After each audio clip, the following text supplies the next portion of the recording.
এখন 3:46 বাজে। তো বৃষ্টিতে ভিজে আসার জন্য চলে আসলাম ছাদে। তাই মনে করলাম যে আপনাদের সাথে একটু শেয়ার করে দেখিয়ে দেই। তো এখানে দেখেন ড্রাগন ফলের গাছ আছে। বেশিরভাগ এই ছাদটার মধ্যে ড্রাগন ফলের গাছ থাকে।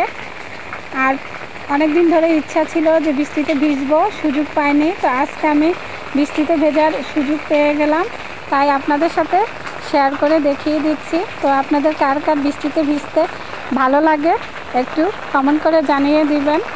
আমার তো বৃষ্টিতে ভিজতে খুবই ভালো লাগে।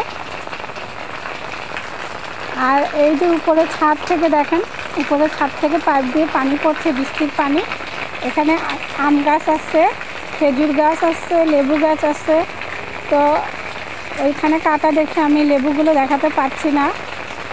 তো এখন বৃষ্টি যতক্ষণ পর্যন্ত থাকে ভিজবো। আমি তো মোবাইলটা পলিথিন দিয়ে বেঁধে নিয়েছি। তো এই পর্যন্তই, আল্লাহ হাফেজ।